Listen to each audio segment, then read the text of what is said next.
Comrades and dear friends, about 10 weeks ago, on July 19, we met to launch the Hands Off campaign in order to defend the sovereignty and territorial integrity of the People's Republic of China against imperialism and its cohorts.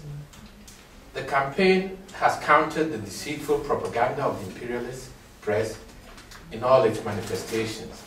Today, we are here to celebrate with the people of China and progressive mankind the 59th anniversary of the People's Republic of China, whose achievements and successes since the revolution of the 1st October 1949 has been phenomenal. To start my brief intervention, I want to say how honored I am to be with all of you to commemorate this important occasion. I begin with some Chinese sayings. The first one is a journey of 1,000 miles begins with the first step. Our campaign has already taken the first steps. The second one is if your vision is 1 year, you grow rice. If your vision is 10 years, you plant trees. But if your vision is 100 years, then you train people to do what is necessary for the upliftment of humanity.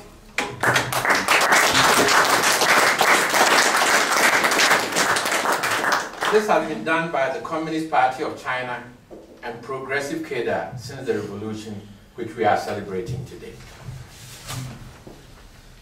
When the revolution succeeded, my generation had begun our time in boarding school, and the news was momentous and gave us all great pleasure and encouragement that positive change for mankind was afoot. In our countries, it was also the period of intense struggle against colonialism and imperialism, and for freedom and self-determination for our people.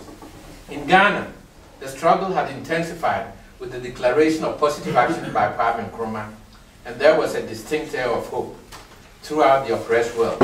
The struggles had been intensified to throw off the yoke of oppression against peoples by imperialism and colonialism. The revolution in China and the support of her people to our just cause in the following years played an important part in our freedom and building of prosperous societies for our countries. The youth of the world came to the realization that socialism was a better form of organization of humanity. Capitalism was seen as a moribund and with clay feet, and it had to go.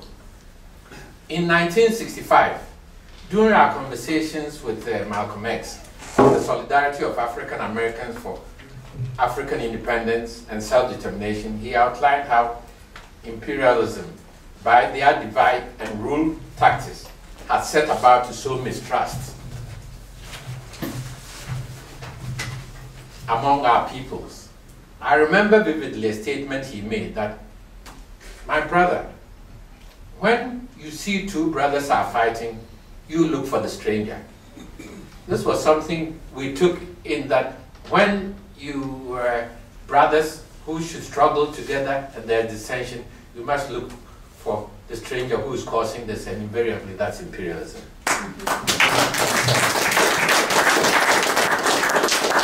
Malcolm, when he was asked about his opinion of the worldwide struggle then going on between capitalism and socialism, answered that, and I quote, "It is impossible for capitalism to survive primarily because the system of capitalism needs some blood to suck. Capitalism," he said, "used to be like an eagle, but now it's more like a vulture. It used to be strong enough to go and suck anybody's blood, whether they were strong or not. But now, it has become more cowardly, like a vulture, and it can only suck the blood of the helpless. As the nations of the world free themselves, then capitalism has less to suck, and it becomes weaker and weaker. It is only a matter of time, in my opinion," that's Malcolm saying, "before it will collapse completely." This is what Malcolm X said in 1965, shortly before his murder by the agents of imperialism. Now, we are hearing, and sometimes from the capitalists themselves, that global capitalism is in chaos, that there is credit crunch or economic meltdown. What are all these words being thrown about? And are we to infer that capitalism is incapable of solving our woes? and that the sooner mankind resorts to the radical revolutionary transformation of society by adopting the superior socialist transformation of society, the end of capitalism, I would say yes. The Chinese Socialist Revolution, in a short time of 59 years, has shown us that there is an alternative to dynamic growth and the well-being of people. This is the example imperialism and its agents are always trying by propaganda and deceit to hide from people. Example, to the people is their main fear. It's not being attacked by arms which never exist in places when they talk about in their propaganda. Many years ago, we were bombarded with the fact that Cuba and Little Grenada were a threat to the United States. Now, we hear of other countries like Venezuela, Bolivia, to mention a few, who are considered to be a threat to them. Where is the threat, if it is not the example of well-being for their people being what is their national agenda, as opposed to accomplices of exploitation with imperialism? Those who stand up to be counted in the service of the real interests of their people, like banishing poverty, improving the life of their people, and seeing to their health and welfare, which are the noble aims to pursue by all independent and free countries.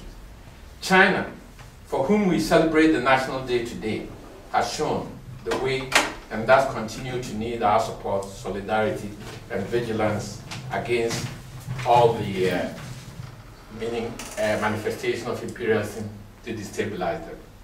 We should not allow or be privy to agenda of imperialism. We have to make sure that they will not prevail. This means we must organize at all levels. This is my preamble.